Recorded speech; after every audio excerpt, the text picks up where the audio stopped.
Hey everybody, welcome to the Quick Talk Podcast. I hope you're ready to buckle your seatbelt and go down part 3 of my live FAQ session from a year or two ago on Facebook Live. Really good, insightful questions asked by service companies. I answer them. I hope you're loving these episodes. If you are, give me a digital high five and share them or like them or post them in a Facebook group. That is huge for us, and our podcast audience has been growing, but we need to grow it a lot more. There are tens of thousands of people that are struggling, that need help.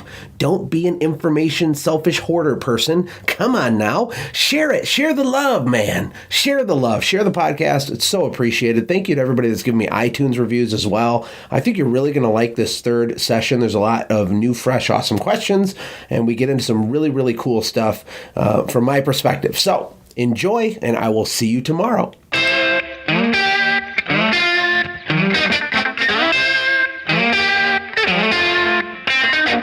Question number 1. Okay, question number 1. If you guys give me some shares, give me some love, give me some likes, keep me motivated here. Question number 1 is from Michael. And Michael asked me, how do I add lots of value without sacrificing profit? And this is a really kind of a strange question. And Michael's a great guy, and he's from Canada. And he said, how do I add lots of value without sacrificing profit? Well, this is interesting to me because I don't see adding value as really costing anything. So how do you add value without sacrificing profit? I don't know how you really would sacrifice profit, because to create more perceived value or to add value to your customer, all the ways that we did it were free or almost free. For example, like the scripting you use on the phone, that adds value to the relationship. It's a huge thing. That's free. It's just the way that you do it, the voice inflection, all those things. The touch points, right? Do you have a customer lifecycle document like we talked about yesterday? Where are all the opportunities for you to blow their mind? You need to identify those little opportunities first, and then build a simple strategy for each touch point. How can we be way better than everybody else? How can we do this in a really freaking cool way?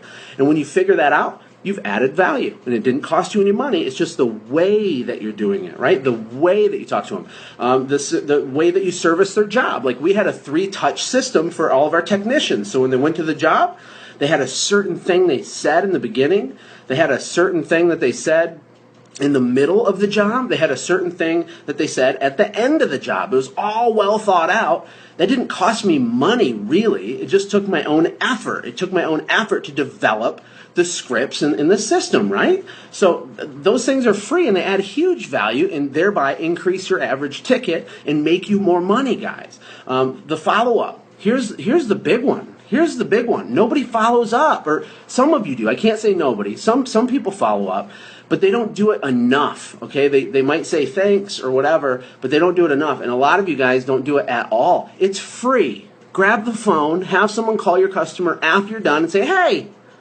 thank you so much for paying us money. We really appreciate that. We bought groceries with your money. And hey, how did we do? Did we meet or exceed your expectations, right? It's not that complicated, and it doesn't cost anything, just a little bit of effort from you. Being on time, actually answering your phone, those are all basic things, right? Like, so many people want the secret weapon, the magical strategy. It's all the little things that everyone overlooks. Become a master at those. That's how you add value without sacrificing profit. So I'll wrap up question number 1 with this analogy. So on my wedding honeymoon with my wife, I got married at 20 years old. I delivered pizzas when I got married. It was crazy. Lived in a trailer park.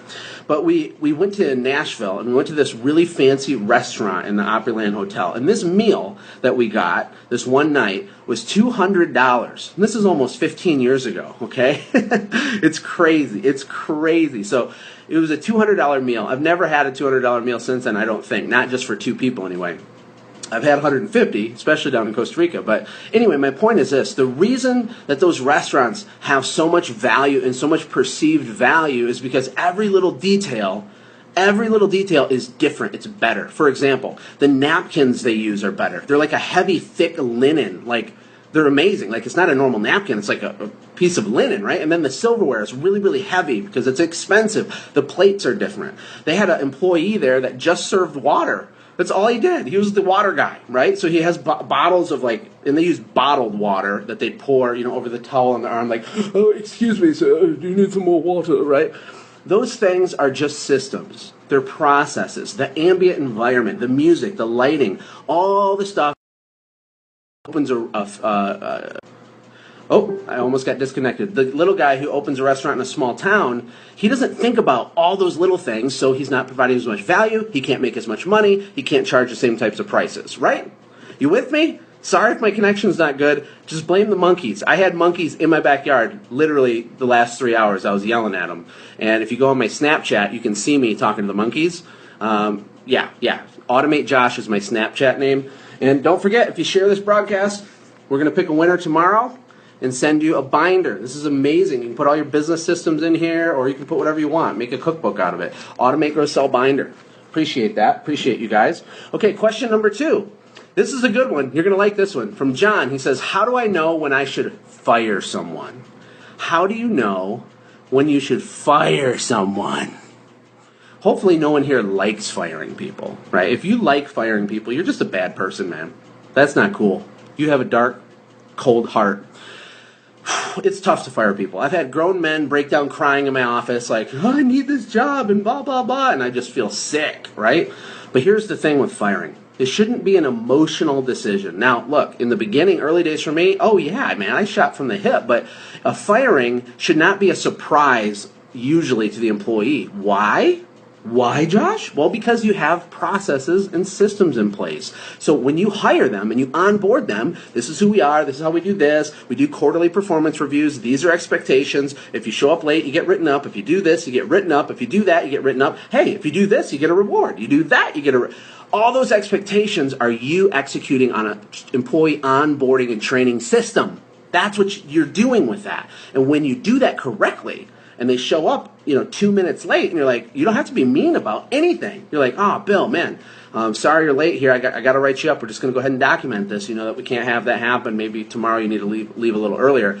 And then that keeps happening, right? And there's a paper trail, and the pressure's on them. And from the day they hired in with you to the day that you have to kick them out the door, the expectation was consistent. It was clear, right? Another trick I used when I had to let someone go, because it does happen, is I would train the replacement before I fired them, right? That's just a practical thing. If you have a small business and you have to can someone and you're really ticked off and you're being a hothead and you're really mad and you're just like, get out of here, you're done, right? If you do that, it feels like this sometimes in your business, and then you kind of rebuild and you're like, you try to hire someone.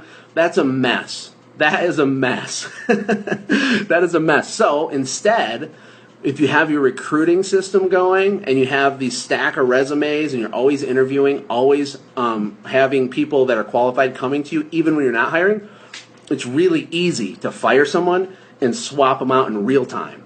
And, it's still a speed bump.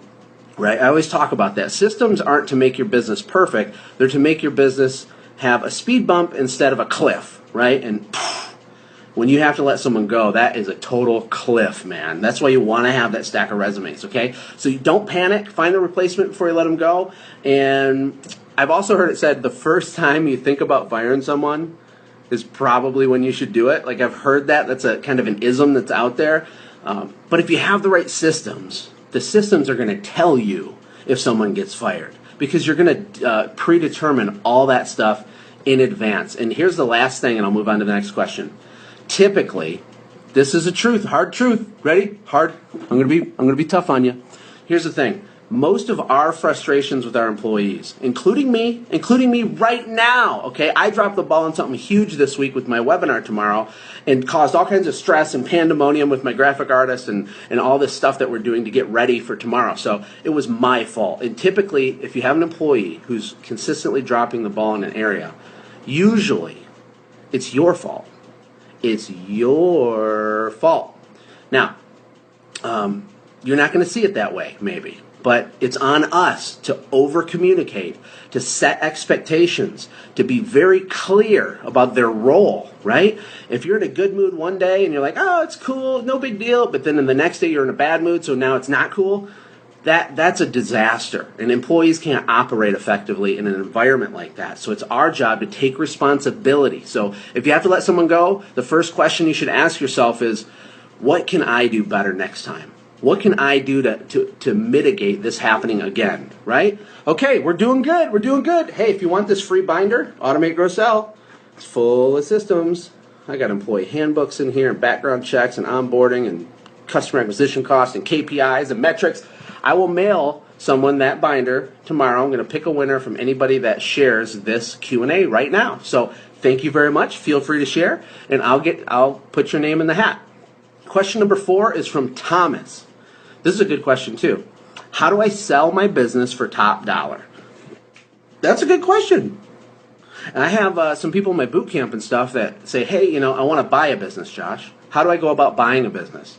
And usually, these are small little companies. Really, they're not even businesses at all. And what they really mean is, how much should I pay to buy a list of names from someone and maybe a vehicle or something, right? Okay, because you're not really buying a business unless that business is a box and no one's touching it from the outside and it's spinning and $1 goes on the top and $2 come out the bottom. That's a business. And if you want to sell it for a lot of money, hundreds and hundreds of thousands, millions, you have to have the box complete. The box has to function without you touching the box, okay? That's really your job. When I say work on systems, it's tweaking this, and sometimes parts fall off, and you put them back, and this isn't right. And once that's done, and it's never going to be perfect, but once it's done, and you can take your hands off it, now you have a business. Now you can sell it for real money. For real money. And a lot of guys will put their business on Craigslist like, hey, selling a window cleaning business, 250 customers, 60,000 in revenue last year, whatever, and they're asking 40 grand for it or something, right? It's a very, very, very simple equation to figure out if it's worth buying a business like that. Number one, okay, what is your average customer acquisition cost right now? Because I can go find 250 customers anytime I want. If my CAC is, $50, and I want to get 250 customers, then what is it? $12,500 that I would spend in a marketing effort, because I already know it works. I've already split tested stuff. I have a very reasonable expectation of my results, and I can give away $12,500, and I already have 250 customers. So why would I want to try to take over that guy's 250 customers and pay even more than that? And people get very, very, very confused. Now, those transactions actually happen all the time. People pay 50 grand for a business doing 50 grand. They don't know they could replicate the whole thing for like 12 grand. You know what I mean? But for you to sell it for the top dollar, you have to look at your earnings. Okay? Earnings is a fancy word to say how much money is left after everything is paid. Okay, so there's a top line on a P&L and there's a bottom line. You have top line. Sometimes big hotshot executives say, we're just focused on top line growth, right? Top line, top line. Then you have other companies that are always focused on the middle, the expense. How do we reduce the big, huge megalithic companies? They used to give you free coffee cups, and now you walk into the lounge and they're like, no, you have to pay 10 cents for your coffee cup now, right? Like that is them attempting to work in the middle of their balance statement. And the reason they work on the top, the reason they work in the middle is to get the number at the bottom to be bigger, right? Increase the top line growth or reduce the expenses in the middle, and that affects the number at the bottom. Now, once you know what your number is at the bottom, typically a business is sold, at least to a sophisticated buyer, by using a multiple system, okay? All industries are different, okay? It's widely varies. Business brokers per region will tell you different things, but in general, I see transactions happen between a multiple of 1 all the way up to about 5. Now, if your business has over $2 million a year in earnings, your multiple can go up to 8 or 9 or 10, okay? Because then you have private equity funds. I'm not going to go down that road. I'm not going to get nerding out on you on that. But the deal is with most of you guys watching this, if you have a $300,000 business, and you pay all your payroll, you pay all your stuff, and you pay yourself, because you're still working in that business, you got to take that out, okay? And let's say that there's $30,000 left, okay? That would be 10% of revenue left after paying everybody. That number is what you would multiply your multiple against. So if you're going to sell it for a multiple of 2 or 3, your business better be systemized. If you want a multiple of 4 or 5 even, you better have a turnkey, franchise-like, smooth, rocket ship growing, in the right market for further expansion, and you're not touching it, okay? The higher the multiple, spit shined your business is, right? Does that? Oh no, okay. Whew! I almost lost it. I better do the last question quick. Okay. Let me see. Okay, question number 5 from Zach. What are your favorite 4 areas for proactive sales in your business when you had it, Josh? That was a question. I broke my sales efforts into 4 main categories. Okay, when I would try to sell our stuff to more people, I kind of compartmentalized it into print, phone, bog, and static. I just called it, I couldn't think of a word, but we use the word static in my business, okay? So with print, you have all these ways to sell stuff to people using print things like brochures, literature, direct mail, publications, business cards, all that stuff. Door hangers is a form of print, right? And then with phone, phone is really simple. You have your residential phone strategy and you have your commercial phone strategy. Right? It's very simple. And then you take those 2 things and you have 2 off of those. You have your current customers for residential and commercial, and you have cold customers for residential and commercial. We didn't really do residential cold calling, but commercial cold calling does flat out work. If you commit to it, you become a student of the game, you do it long term, you take massive action, you do it in the right way. It completely works. We sold hundreds of thousands of dollars worth of stuff by literally picking up the phone. In fact, one of the easiest ones we ever did was we got a university, a small university by us. My partner Chris picked up the phone, called the guy, got right through the gatekeeper. The guy was like, answers, he's the guy. And we were like, hi, can we give you a quote for, And he's like, oh my gosh, I'm so glad you called. Come on over. We go there. It was a $15,000 a year account that we had for like 6 years. It's just crazy. So you got to get on the phone. And then the BOG is the other strategy, the third strategy. BOG means boots on the ground. Boots on the ground. My sales managers always had a very structured schedule. They'd do residential estimates and things, but they'd have a portion of their week that was dedicated to BOG. And boots on the ground marketing are things like door knocking, hanging door hangers, going to the chamber and the B&I groups, getting out there, shaking hands, kissing babies, networking, doing drop-ins to businesses, cold, just walking in. Hey, I'm Josh. How are you? Hey, what's your name? Hey, I'm the founder of Birds Beware, blah, blah, blah. We do this and this and this. And you need that. Can I give you a quote? Who do I give the quote to? What's his name again? Well, I thought I knew. Is it Bill? Oh, it's John, right? That's BOG. That's just straight up hustle. And that can get you a long ways. That can do a lot for you. The 4th way that we would get proactive sales, and I'll differentiate in a second what I mean by proactive sales versus reactive sales. Proactive is what we call static. So things like vehicle wraps or yard signs or any kind of signage, those are more static. If you hang things on bulletin boards at like convenience stores and stuff like that, those work. Those are cool. But here's my encouragement for everybody listening to this. You need to pick something you're comfortable with that you think will work.